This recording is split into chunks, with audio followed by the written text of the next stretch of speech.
Magandang gabi sa ating lahat mga kapapsi. Nagluluto po ako ng ulam namin sa hapunan.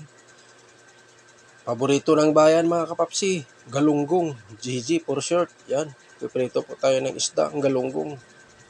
Yan po ang nagustuhan ko sa palengke mga kapapsi kasi nakikita ko doon, bangus tilapia lang.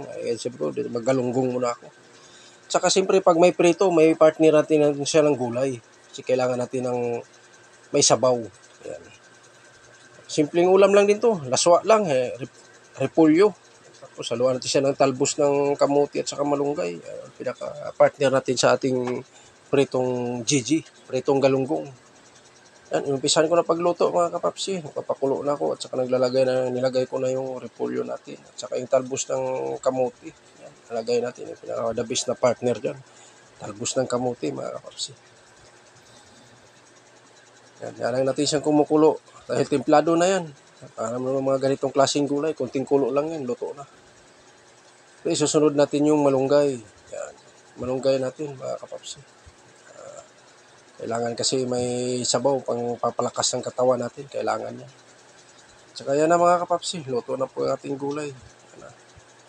Partner natin sa pritong isda. Napakasimpleng ulam lang, pero napakasarap yan mga kapapsi. Ready to serve na yan. Ready to eat na rin yan mga kapapsi. Nandiyan na. Sinando ko na. Tilagay ko na sa misa ko. Para maya kakain na tayo mga kapapsi. Yan. Isang mangkok lang yung gulay. Pang partner lang sa prito natin. Yan mga kapapsi. Samahan nyo ako mga kapapsi. Kain tayo.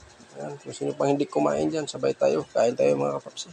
Kain na pagkain nyo. Yan. Pritong isda. Saka gulay. Pinakadabis na partner natin yan. Saka may kunting kanin din ako mga kapapsi.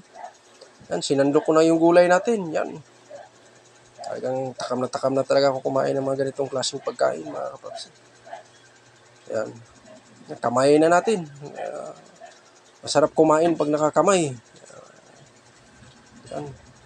Ang simihapkok lang yung gulay natin. Kaya talagang malasang malasa talaga. Yan. Pritong isda. Pritong isda din tayo. Yan. Napakasarap. Yan.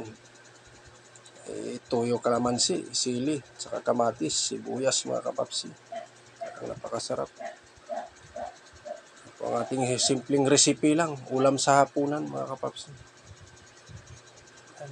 Ipagpatuloy natin. Sino pang hindi kumain dyan, sabay tayo. Kain tayo mga kapapsi. Yan. Samahan nyo ako. At ako po'y nagpapasalamat sa inyo mga kapapsi. Hanggang dito lang din ako. Maraming salamat po sa inyong lahat. Bye-bye.